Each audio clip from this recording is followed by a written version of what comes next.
Good evening. I'm Judy Woodruff. On the NewsHour tonight, a tense moment. The United Nations Security Council convenes to discuss Ukraine as tens of thousands of Russian troops remain positioned along its border. Then, an alarming launch. The United States calls for direct negotiation with North Korea over its weapons programs following a test of a missile that could reach Guam. And thin ice. Unpredictable weather patterns worsened by climate change threaten the long-standing traditions of outdoor hockey and skating. The biggest thing that causes us anxiety every year is really the weather conditions. We've had 40 below, we've had 40 above, just been incredibly unpredictable. All that and more on tonight's PBS NewsHour.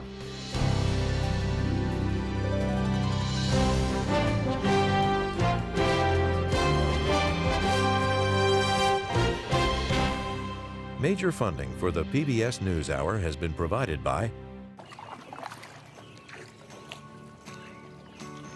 It's the little things.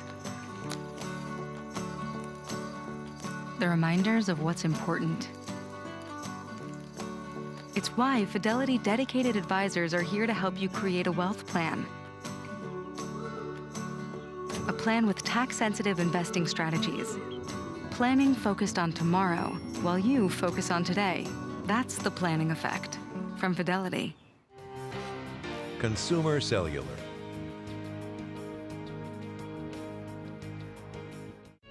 The William and Flora Hewlett Foundation. For more than 50 years, advancing ideas and supporting institutions to promote a better world.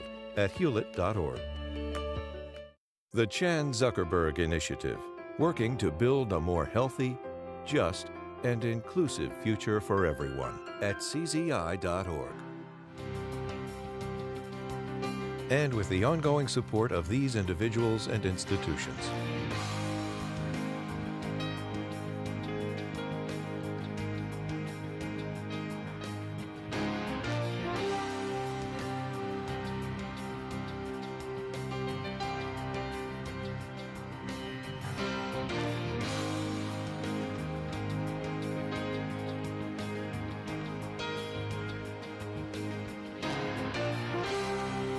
This program was made possible by the Corporation for Public Broadcasting and by contributions to your PBS station from viewers like you.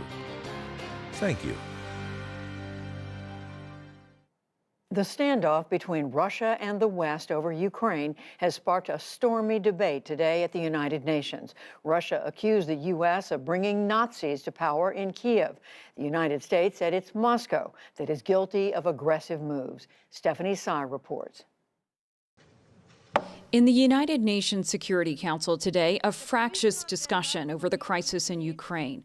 Russia accused the U.S., which called the meeting, of inciting panic and attempted to shut it down. The open format for discussion proposed by the U.S. on this extremely sensitive topic is making this a classic example of megaphone diplomacy. But the meeting continued with Russia in the hot seat. The U.S. pushed the Kremlin to de-escalate its military buildup along its border with Ukraine. This is the largest, hear me clearly, mobilization of troops in Europe in decades. And as we speak, Russia is sending even more forces and arms to join them. Diplomats from around the world urged Russia to stand down or face consequences. In the best case scenario, the scale of the Russian forces assembled on three sides of Ukraine is deeply destabilizing. In the worst case, it is preparation for a military invasion of a sovereign country. But the Russian envoy again denied plans to attack Ukraine, charging the U.S. with escalating tensions. The discussions about a threat of war is provocative in and of itself. You are almost calling for this. You want it to happen. The U.S. and its NATO allies have rejected Moscow's demands NATO pull back troops from Eastern Europe and ban Ukraine from ever joining the alliance. Ukrainian officials today said they had the right to decide their own treaties and alliances. At the White House, President Biden called the Security Council meeting a critical step against Russia's military posture. We continue to urge diplomacy as the best way forward. But with Russia's continuing its buildup of its forces around Ukraine, we are ready no matter what happens. For weeks, Russia has massed more than 100,000 troops along Ukraine's borders and has now begun joint military drills in neighboring Belarus. In Ukraine's east, Ukrainian forces continue military drills. Meanwhile, volunteers in Kyiv have begun self-defense training. For the PBS NewsHour, I'm Stephanie Tsai. The United States called again today for North Korea to stop firing missiles after its most powerful weapons test since 2017. On Sunday, Pyongyang launched a missile that can reach Guam, a U.S. territory some 2,100 miles away from North Korea. We'll return to this after the news summary. The United Arab Emirates says it intercepted a missile today that was fired by rebels in Yemen. It was the third such attack in 3 weeks. UAE defense video showed warplanes destroying the missile launcher afterward, but the rebels claimed success anyway. UAE forces are fighting in Yemen against the rebels who are backed by Iran. On the pandemic, the U.S. Food and Drug Administration gave full approval today to Moderna's vaccine against COVID-19. It's been administered so far under an emergency authorization. Pfizer's vaccine won full approval last August. Britain's Prime Minister Boris Johnson has apologized again for office parties during the COVID lockdown in 2020. An investigation report today found what it called failures of leadership and judgment. Johnson told the House of Commons that he accepts the findings, and he said, quote, "I get it, and I will fix it." It isn't enough to say sorry. This is a moment when we must look at ourselves in the mirror and we must learn. This does not need to wait for the police investigations to be concluded. That is why we are making changes now to the way Downing Street and the Cabinet Office run. At the same time, the Prime Minister again dismissed calls that he stepped down. Northern Europe is reeling after powerful winter storms killed 4 people and did widespread damage over the weekend. Winds of 100 miles an hour and driving rain blasted Scotland and the Scandinavian countries, toppling trees and destroying homes. Thousands were still without electricity today. Back in this country, New England and parts of the Northeast spent another day digging out from a weekend blizzard. In the Boston suburbs, temperatures rose slightly as plows and shovelers returned to streets. Some parts of Massachusetts saw more than 2.5 feet of snow. A federal judge in Georgia today rejected a hate crimes agreement in the Ahmaud Arbery killing last year. Travis McMichael and his father are now doing life in state prison for chasing and murdering Arbery. The hate crimes deal would send them to federal prison, where conditions are better, for 30 years. But Arbery's parents denounced the agreement. We want 100% justice, not no half justice. Because you got to think, if an African American man would have did a white man like that, they were trying to kill us on the spot. So we want 100% justice, me and the mom and my family.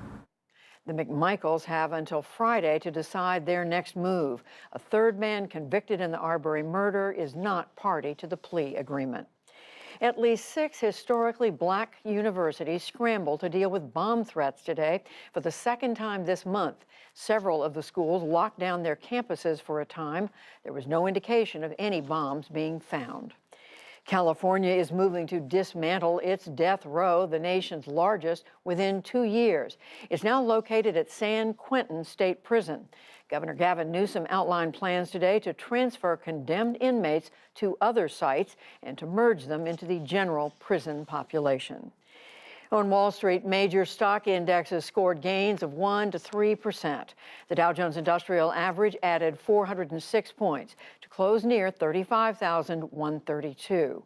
The Nasdaq rose 469 points. The S&P 500 added 83. But for the entire month of January, the S&P fell 5%. The Nasdaq plunged 9%. The Dow dropped 3%. And Willie O'Ree, the first black player in the National Hockey League, will receive the Congressional Gold Medal.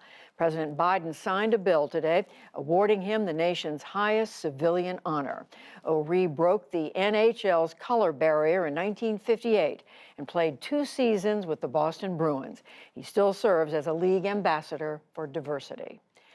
Still to come on the NewsHour, Spotify agrees to add content advisories to podcasts to combat COVID-19 misinformation. Nurses nationwide continue to struggle with the latest surge of COVID patients. Actor Javier Bardem discusses portraying TV icon Desi Arnaz in Being the Ricardos, plus much more. This is the PBS NewsHour from WETA Studios in Washington and in the West from the Walter Cronkite School of Journalism at Arizona State University. Over the weekend, North Korea tested a missile that flies so far it could have reached the U.S. territory of Guam in the South Pacific. It is North Korea's longest-range test since 2017, and 7th such test this month, the most launched so closely together in the 10 years of leader Kim Jong-un's rule. Nick Schifrin picks up the story from there. Judy, this weekend's test was of an intermediate-range ballistic missile. North Korean media showed photos of the Hwasong-12 launching and entering space. South Korean and U.S. officials believe its range is more than 2,000 miles.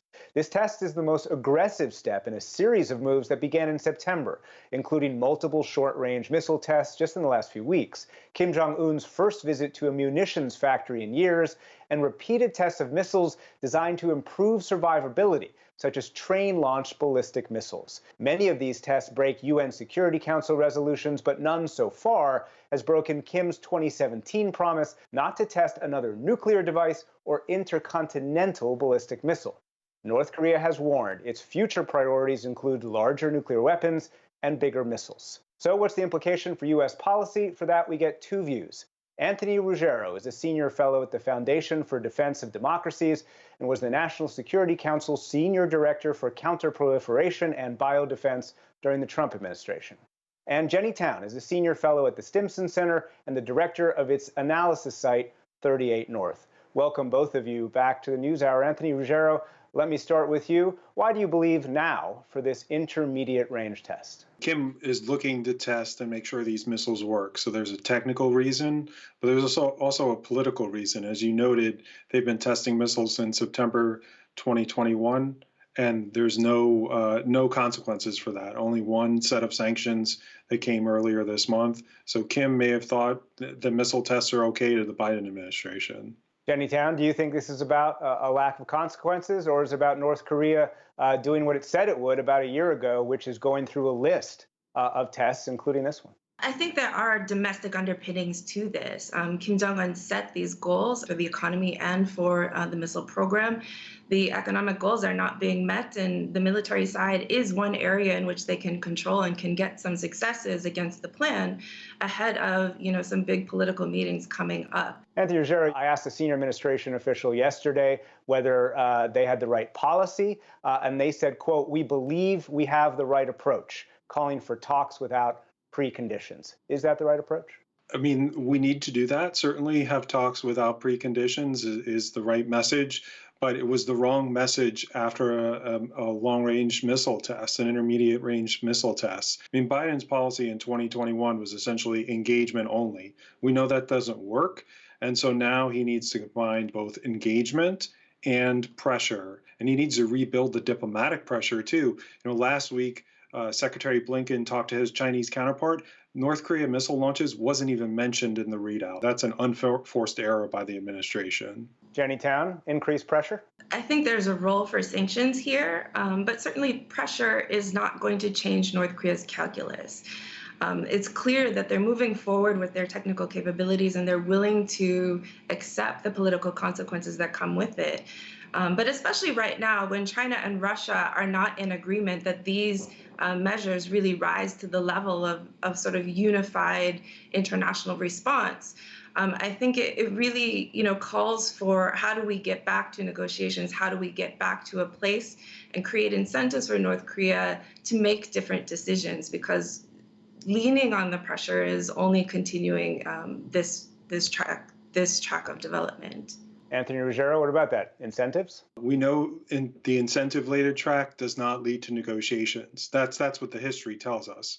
North Korea responds to pressure. China responds to pressure when the U.S. sanctions Chinese banks, Chinese individuals, Chinese companies, Russian banks, Russian companies, Russian individuals. The sanctions the Biden administration put in place earlier this month was interesting because it targeted DPRK individuals in Russia and in China. We know that North Korea responds to pressure. They did it for the Trump administration. They did it with the Bush administration.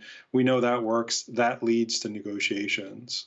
Johnny Tan, haven't we seen this before, North Korea escalating in order not only to improve its weapons, but to try and get concessions? It hasn't worked in the past, right? We have to look at the bigger picture here in terms of the more pressure we applied, for instance, in 2017, the more North Korea doubled down on its development as well. It didn't bring them to the table.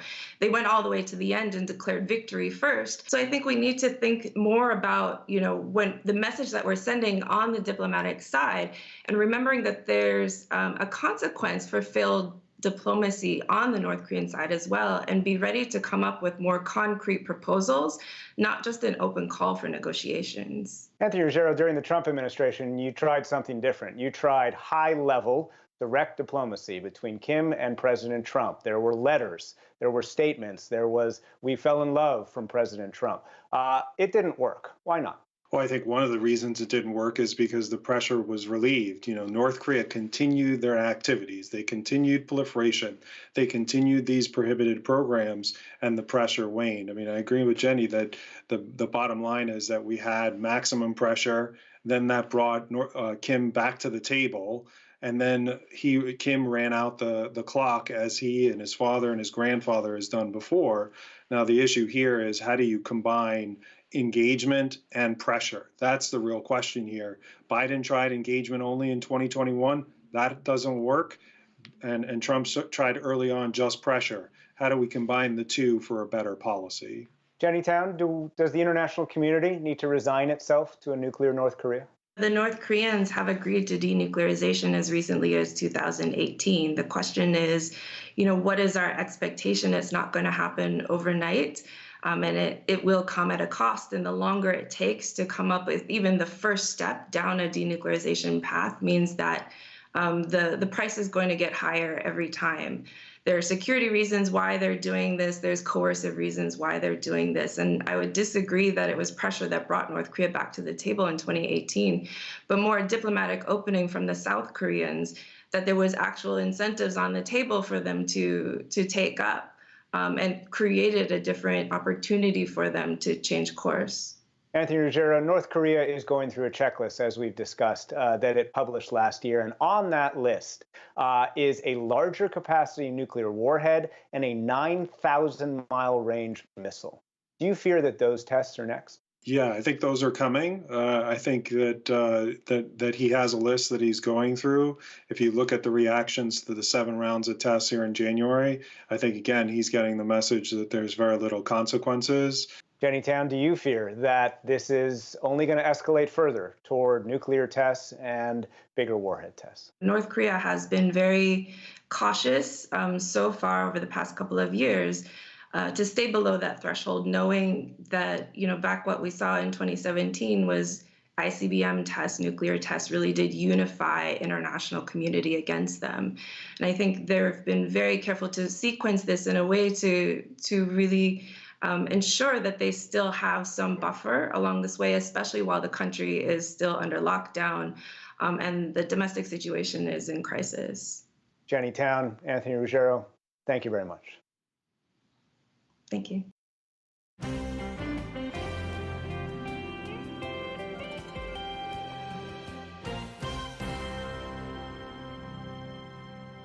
The popular audio streaming service Spotify has come under fire for hosting the podcaster Joe Rogan, who has spread COVID misinformation to millions.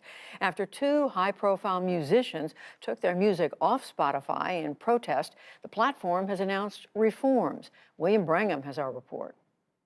The Joe Rogan Experience is Spotify's most popular podcast, reaching at least 10 million people per show. That's far more than the most popular cable TV hosts. And while the stand-up comic and former reality TV star often talks with mainstream voices like astrophysicist Neil deGrasse Tyson or writer Michael Pollan, he's also lent his ear to a slew of COVID conspiracy spreaders. Rogan himself has repeatedly sown doubt about the effectiveness of COVID vaccines. But if you're like 21 years old and you say to me, should I get vaccinated? I go, no. After over 200 medical professionals wrote a letter to Spotify criticizing his work, Neil Young and then Joni Mitchell both pulled their music off Spotify to protest Rogan. Last night on Instagram, Rogan offered something of a mea culpa, saying he'll try and do better. Because I'm not a doctor, I'm not a scientist. I'm just a person who sits down and talks to people and has conversations with them. Do I get things wrong? Absolutely. And Spotify itself, while not mentioning Rogan directly, said it'll link any podcast dealing with the pandemic to reliable sources of information. So how should a company or society more broadly deal with controversial and what many would argue is harmful information? For more, I'm joined by Sam Woolley. He's a professor in the School of Journalism at the University of Texas and author of The Reality Game: How the Next Wave of Technology Will Break the Truth. Sam Woolley, great to have you on the NewsHour. As we just heard, in his defense, Joe Rogan just says, look, I'm just talking to a plethora of voices. And he pointed out that he's talked with other people who are supportive of vaccines, people like Sanjay Gupta and Peter Hotez and Michael Osterholm, all of whom have actually been on the NewsHour, and that he's just hearing from a diversity of voices and what's the problem. What do you make of that argument? Joe Rogan, he tends to cast himself as a man of the people. So he certainly does this thing where he says, I speak to everybody. I want to appeal to people who are critical thinkers and who are open-minded. Part of the issue here is that while, yes, he does host reasoned voices on his podcast, he also hosts extremists, and he also hosts people that spread misinformation.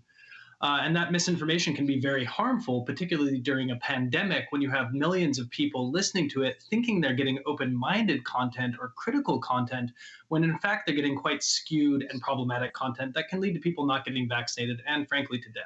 It seems like Spotify, as YouTube and Facebook and Twitter have all found, that there's money to be made in misinformation and disinformation and the outrage that it sparks.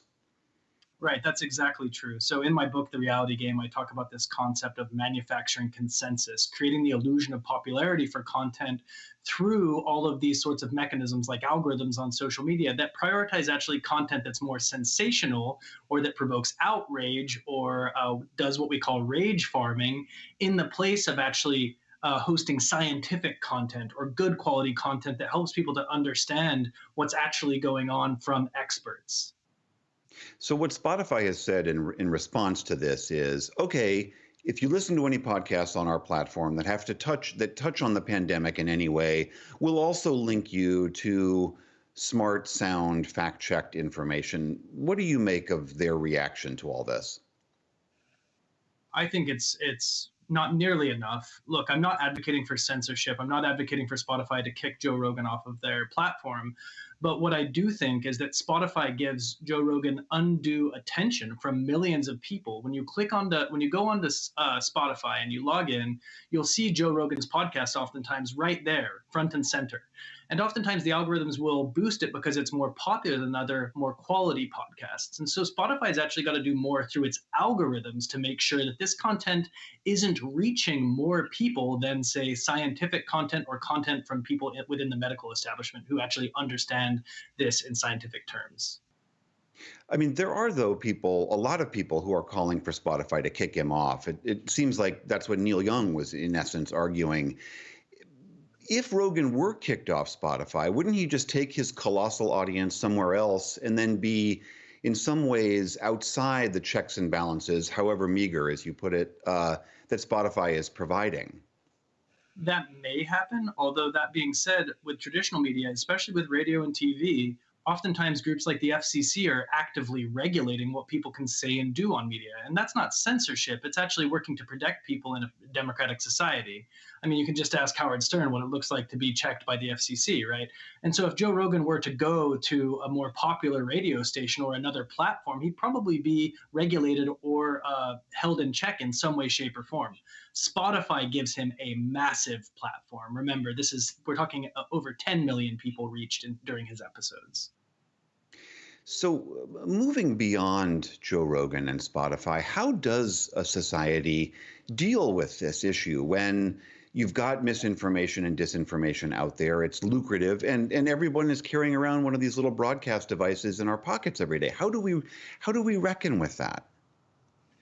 Well, one of the things I alluded to this concept that some people have called rage farming. One of the things to do is to not respond with anger when you see people posting things that are deliberately provocative, particularly when it's influencers or people that have a reason to try to get more attention on social media. So recently, for instance, the Texas GOP spread some content that tied waiting in line for COVID to the necessity of waiting in line for elections. That was deliberately placed to try to get people to click on it, comment on it, and raise it up through the algorithm to be more popular. So one of the things people can do is simply not engage, but there's also ways of responding to with counter speech to issues that are problematic and attempting to have civil conversations with other folks rather than veering off into an aggravated or hateful conversation.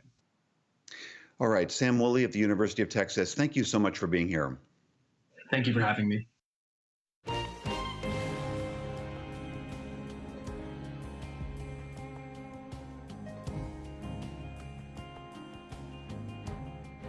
The pandemic continues to take a heavy toll, with the United States averaging more than 2,500 deaths per day. In Mississippi, where just 50% of the population is fully vaccinated, hospitalizations have soared. Intensive care beds are scarce, and there are simply not enough nurses on hand. Lisa Desjardins has the story. Kelly Cumbest is the nurse manager in the emergency room at the Singing River Health System in Pascagoula, Mississippi, there on our Gulf Coast. Kelly, take us right into the ER. What does it look and feel like right now? Well, today is a great example. We are congested and clogged up. Lots of patients that are admitted that should be upstairs inside the hospital and are still staying in the ER. And it just slows everything down, and it gets can be chaotic. What does that mean? Exactly how long are these patients who are waiting for a bed somewhere else? How long are they in the ER about? We're averaging about 24 to 36 hours. We have some longer, but we are very much the exception in Mississippi. Most of the hospitals in Mississippi have a several-day wait to get their patients out of the ER. I mean, that's astounding to hear that you're on the good side of that with a day or a day and a half wait. So help our viewers understand what's going on here. Can you talk about your staff shortage and where you are? How short-staffed are you at this point? What's going on? We have multiple closed units at all of our campuses, multiple closed ICU beds, med-surg beds. We need staff. I have less than half of my allotted full-time positions filled. I have contract staff filling in a good portion of what's missing. I personally am working with about 75% of my shifts covered, and that's with forced overtime on pretty much everybody. So we're working very short, and then we're taking care of more patients for longer hours than we should. It's a very bad scenario. What about vaccination rates? I know Mississippi is among the 3 states with the lowest vaccination rates right now. What does that mean in your emergency room? How's that affecting you? It keeps our patient visits up. The overall numbers of patients that are sick is higher. The number of patients that are positive is higher. And, it's frustrating because you could have less ill patients to take care of or fewer of them, and you don't. I hope that this round of COVID is peaking for you guys soon, at least. It's honestly, the COVID's not bad. That's so interesting. So it's a staffing issue. It's not a COVID issue as much. It's absolutely a staffing issue. I mean, COVID's very mild. There are some illnesses and there are some deaths, and it is terrible. And we're going to see that more detriment was done because of staff shortages than what COVID is doing right now. Back in the summer is a different story, but this right now, this is very much a staffing crisis, and patients are doing worse because of a lack of staff. So I happen to be a proud daughter of a retired nurse, and that is one reason I know that to be a good nurse, you have to have some tough skin. And I hear that in your voice. I know you've got to have a very particular kind of inner strength. So I want to ask you, how is that strength holding up against all of this for yourself and for your fellow nurses? It's getting thin. It gets thinner. That inner strength gets very shallow, and there's less and less to pull from. It requires your team to get tighter and be more cohesive. But the worst part of it is the stress level that comes with not being able to give as good a care as you want to give.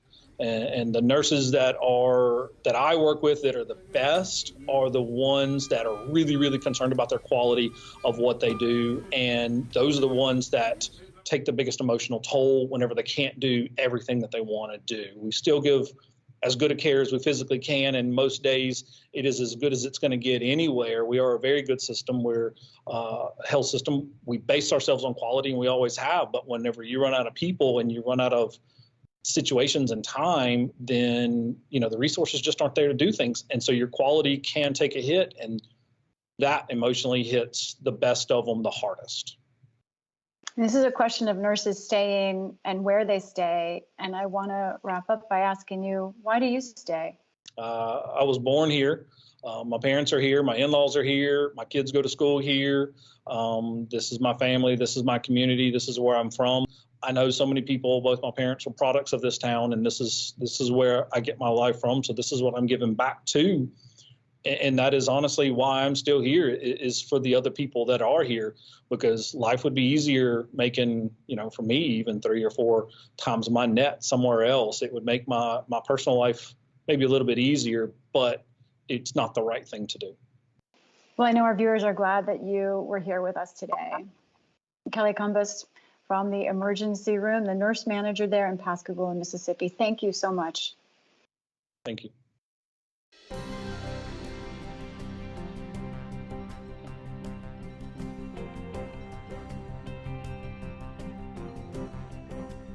With the start of the 2022 Beijing Olympic Games just days away, there's renewed attention around the relationship between climate change and winter sports.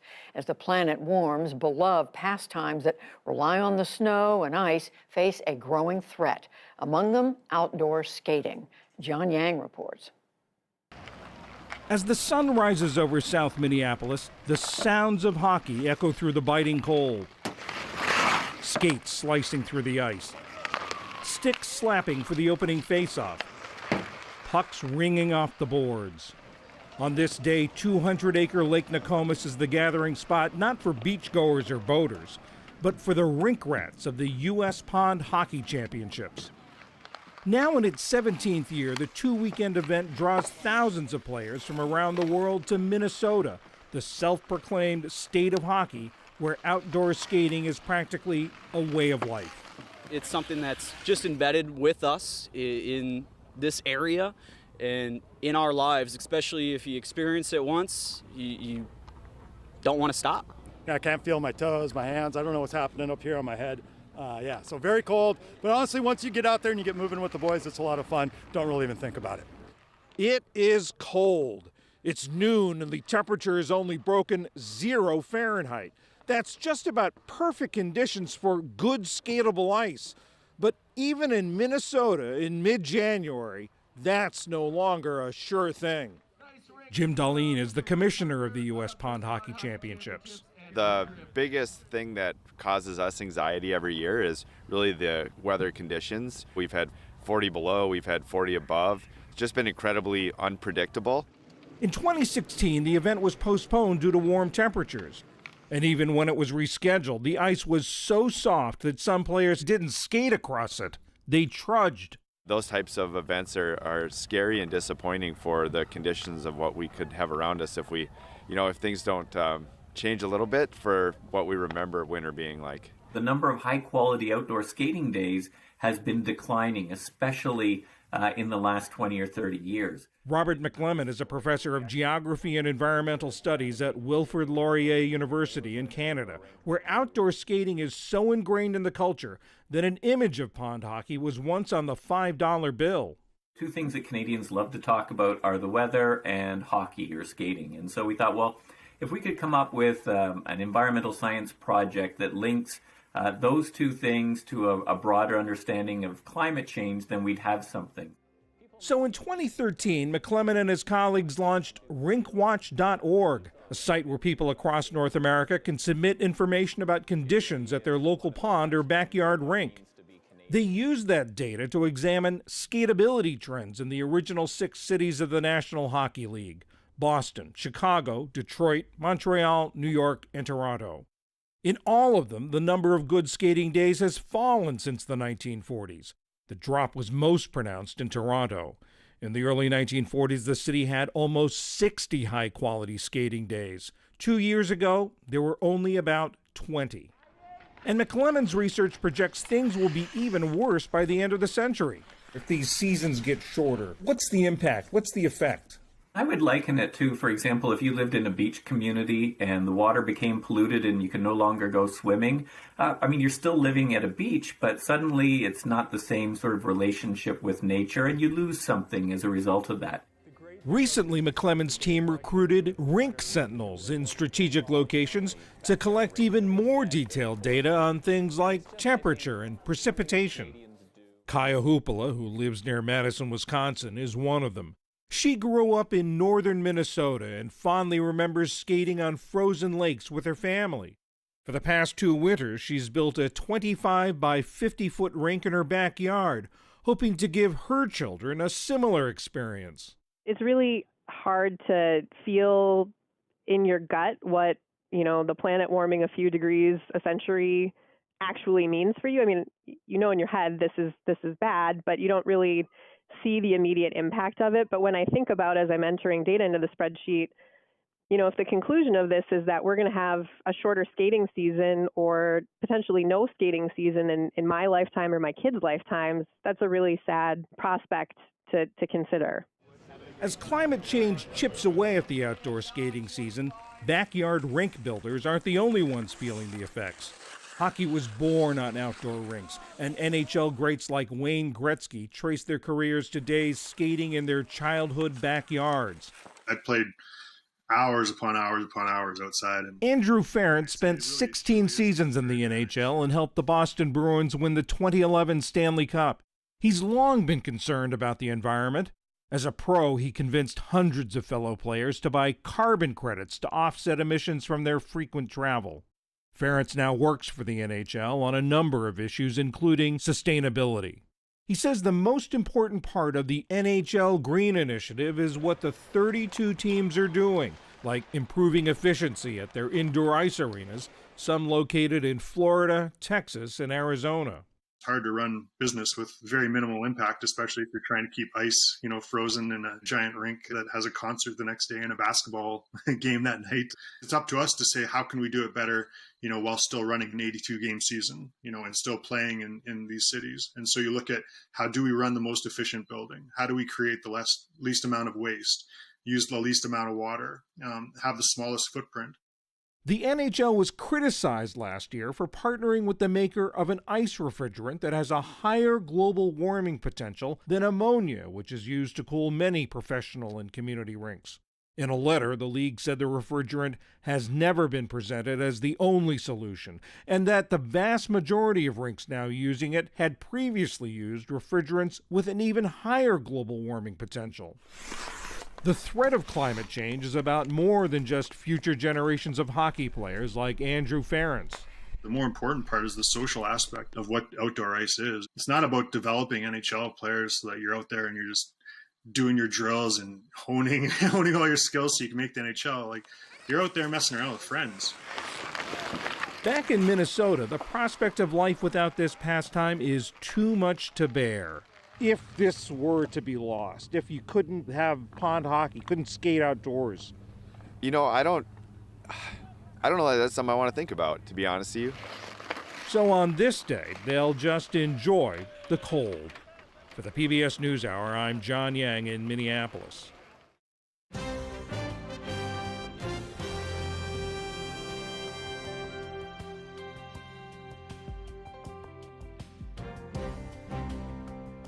More lawmakers are weighing in on who President Biden should select to fill the Supreme Court vacancy and how the confirmation process should be handled in the evenly divided Senate. Those are just some of the issues to discuss in this week's Politics Monday with Amy Walter of the Cook Political Report with Amy Walter and Asma Khalid of NPR. Tamara Keith is away. Hello to both of you. So the big story of last week, Justice Stephen Breyer announcing he's going to step down. He's going to retire at the end of this term, giving President Biden an opportunity to name someone he wants on the court. Amy, the president has said this is going to be someone supremely qualified and it's going to be a black woman. What are the opportunities here for him and what does he need to be worried about? Yeah, Judy, that's right. He has his opportunity both to make a permanent influence on the court. This is somebody who most likely will be under the age of 60, so able to sit on the court for a good long time. Also, it allows him, as you pointed out, Judy, to make good on his promise he made on the campaign trail to appoint a black woman to this position. The other thing that I'm looking for, though, is how Republicans are going to react to this. It was interesting to watch, for example, Senator Dick Durbin, who's the chair of the Judiciary Committee, come out today, talk to reporters and say, you know what, I've talked to a lot of folks. There are a lot of Republicans who are interested, potentially interested, in supporting Biden's nominee, a lot more names than you would maybe have guessed. And it leads to this question about just how much of a fight do Republicans want to put up? How contentious do they want this? Obviously, you're replacing a more left-leaning justice with another one appointed by a Democrat, so it's not going to change the makeup of the court. And I think a lot of folks are looking at what happened with the Kavanaugh hearings back in October of 2018. At that time, there was a lot of talk about what this was going to do in the midterm elections. I think the fact that it happened so close to the election, it was so contentious, it did as much to raise the intensity and enthusiasm of Republican voters as it did Democratic voters. So if Republicans make this a contentious, drawn-out process, it could end up backfiring in that it motivates what are now currently not as motivated Democratic voters. Given that, Asma, what are you hearing about this process and about how concerned the White House is about getting any Republican votes for the nominee? Well, look, I will say that to date, the president has been, I think, extraordinarily successful in his judicial appointments. It's one place where you look at the fact, I think to date, it's been over 40 nominees. This is not at the highest court level, but, throughout. And I think he's really put his stamp on diversifying the judiciary. Now, what that means is that this is something that clearly Democrats have shown they're able to do without any Republican support. And so do they try to court Republicans? I think what I have begun to hear from some Democrats is that this is an added bonus if they are able to get some Republican votes, but it's not necessary. Certainly the president wants to do this as quickly as possible. He knows there's a limited timeline. He's already said he intends to put that nomination forth by the end of February. And he has, just tomorrow, he'll be having over some of the leaders on the Judiciary Committee to the White House. So they are moving along rather quickly. What I will say, though, again, is I just don't think that Democrats need Republican votes, nor do they say that they are going to spend a lot of time trying to seek them. Well, we know the president has said he's going to make this decision by the end of February. So, of course, everybody's trying to stay on top of the story. I also want to ask the two of you about former President Trump. He was, again, out talking about the January 6th insurrection. Here's a clip of what he had to say in Texas over the weekend, referring to the insurrectionists who assaulted the United States Capitol. If I run and if I win, we will treat those people from January 6th fairly. We will treat them fairly. And if it requires pardons, we will give them pardons because they are being treated so unfairly. So, Amy, this is what he's saying if he's reelected, and we should say he put out a statement last night, pointing out, in his view, that then Vice President Pence could have overturned the electoral vote result back a year ago. What are the political consequences of all this? Well, the one thing it may do is actually put on a fast track a real bipartisan commitment to reforming the Electoral Count Act. That is the act that, in essence, Trump was referring to about Pence's ability to, he literally said, overturn the results of the 2020 election. The reform of it would basically make it very, very clear that the vice president has absolutely no role in deciding which slates of electors to accept or which slates of electors to deny. At the same time, I think the more that Donald Trump is in the news, the more that this, as we get closer to the midterm elections, the more that Republicans have to talk about Donald Trump or distance themselves from these false statements he's making about January 6th, the better it is politically for Democrats. That's the kind of thing that really fires up their base. It alienates independent voters. And fundamentally, I think that the leadership on the Republican side really does want to put this behind them and move forward. And Donald Trump is making that very, very difficult for them. Asma, how do you see the political calculus at this point for Republicans? I mean, I agree with Amy that really, I think this is putting a lot of pressure on having some sort of bipartisan consensus for the Electoral Count Act, right? That has been languishing to some degree in Congress, in part because Democrats have been hoping for more transformational voting rights legislation. And you've had a couple of, key Republican senators, Mitt Romney of Utah, Susan Collins of Maine, who have been pushing for that. In some ways, I would argue that it's actually been some more of the progressive Democrats who have been, I think, a bit concerned, really, about moving forward with the Electoral Count Act, thinking that it would be a replacement for any sorts of larger voting rights legislation. But when Donald Trump makes comments, as he did over the weekend, when he put out the statement as he did on Sunday, I think it gives some sense of legitimacy that, even for these progressive Democrats who maybe don't think it's enough, that they need to do something. And I really do think it gives another sort of lifeline, a sort of rejuvenation, let's just say, of this Electoral Count Act to actually get through pretty quickly, I would say, ahead of 2024. Well, no matter how many times we say, maybe he's not going to talk about it anymore, he keeps talking about it. And that's what we saw this weekend. Just quickly to both of you, Amy, redistricting, we've been talking a lot about Republican legislatures and commissions drawing districts to favor them. But in New York State, we're now seeing a new map that heavily favors Democrats. That's right. And Judy, this is a state that in 2014 voters approved a ballot measure that took redistricting out of the hands of politicians, put it in the hands of a bipartisan commission. It's a surprise to no one that bipartisan commission broke down, was polarized. So it went back to the legislature, which is dominated by Democrats. Democrats gerrymandered a very favorable map for themselves, which would basically cut the Republican delegation in half from 8 to 4. Democrats would pick up or have seats that are more Democratic, 3 more seats that are heavily Democratic. That is a substantial redistricting gerrymander there in New York. It doesn't break the letter of the law, but it certainly calls into question the spirit of what was supposed to be government reform and taking it out of the hands of a partisan process. No question. Asma, in just a few seconds, a reminder, both parties are doing this. Exactly. Both parties are doing this. And I think that even though some have wanted to see these independent commissions, you saw it in Michigan, this is just a testament that those independent commissions down sometimes too. For sure. Asma Khalid, Amy Walter, so thankful for both of you. We'll see you next week. Thank you. Thank you.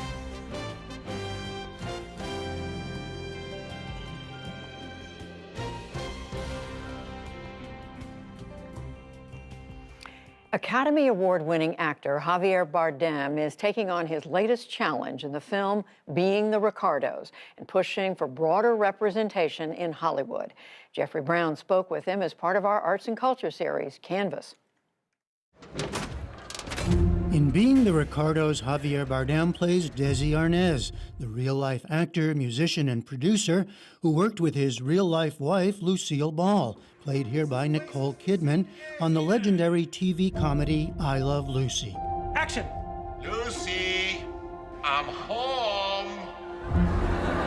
The Spanish actor didn't grow up with Lucy, but when he watched it later in life, he was hooked. I discovered this amazing world, this amazing comedians, the artistry, the physical comedy that I created. Are you sure you're all right? I'm fine. The character of Desi, he says, was especially intriguing. What I found is this energy of Desi that I profoundly felt attached to.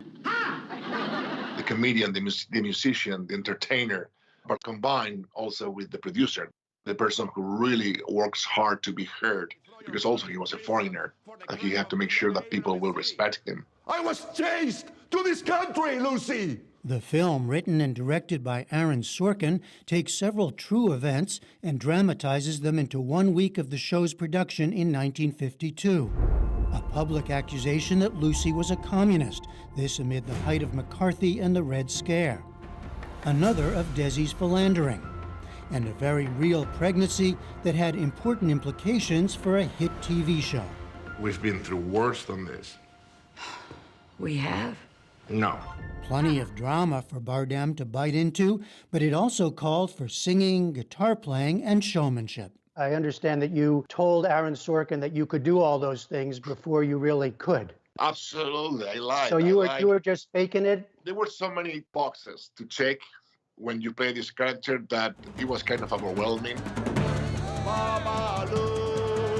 But I wanted the part, and he was nice enough to trust me. He knew I was lying, and I guess he knew that in the moment I will hang up the phone, I will put myself to work, which is what I did. I worked tirelessly. Bardem has worked his way to become one of the world's best-known film stars. He won an Oscar for Best Supporting Actor in 2007 in No Country for Old Men. I need to know what I stand to win. Everything. Just call it friendo. And has appeared in a variety of English and Spanish-speaking films. I am Juan Antonio. Including with his wife and fellow international celebrity Penelope Cruz in Everybody Knows in 2018. And he's on quite a roll now.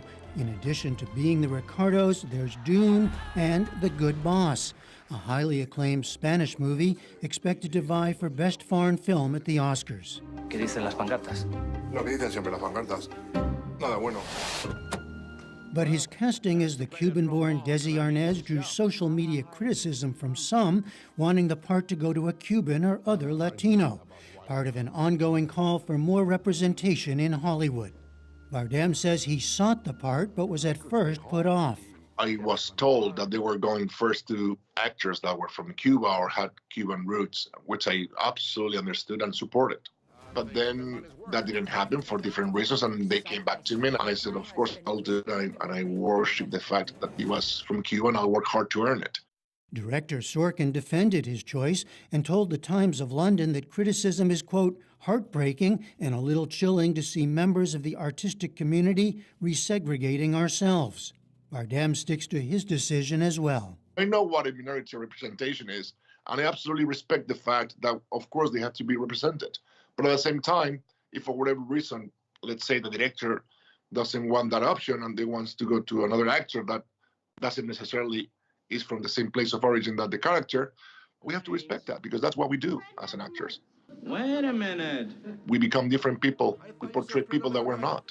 Bardem recently picked up a Screen Actors Guild nomination for his performance in Being the Ricardos. And more accolades may well be coming.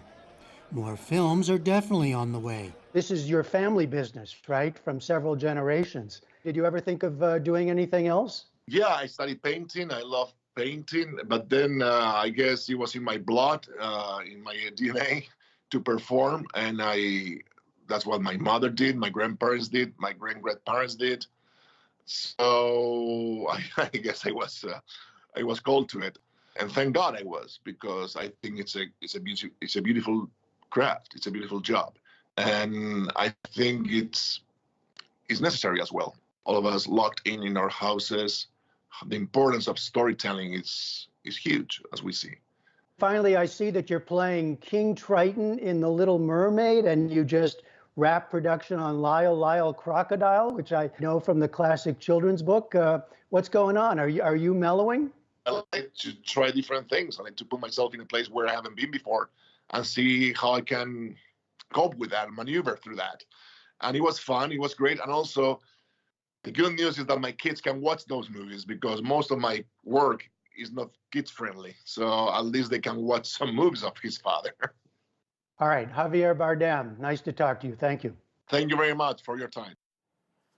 I love Lucy. I can't wait to see that film. And that is the NewsHour for tonight. I'm Judy Woodruff. Join us online and again here tomorrow evening. For all of us at the PBS NewsHour, thank you. Please stay safe, and we'll see you soon. Major funding for the PBS NewsHour has been provided by... For 25 years, Consumer Cellular's goal has been to provide wireless service that helps people communicate and connect. We offer a variety of no-contract plans, and our U.S.-based customer service team can help find one that fits you. To learn more, visit consumercellular.tv.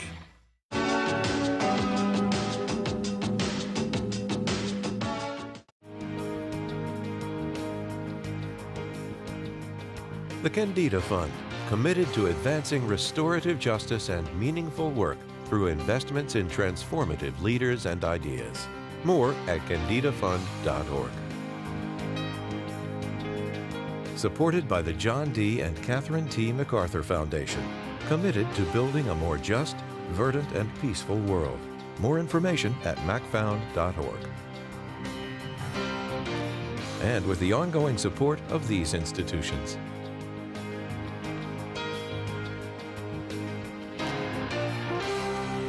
This program was made possible by the Corporation for Public Broadcasting and by contributions to your PBS station from viewers like you. Thank you.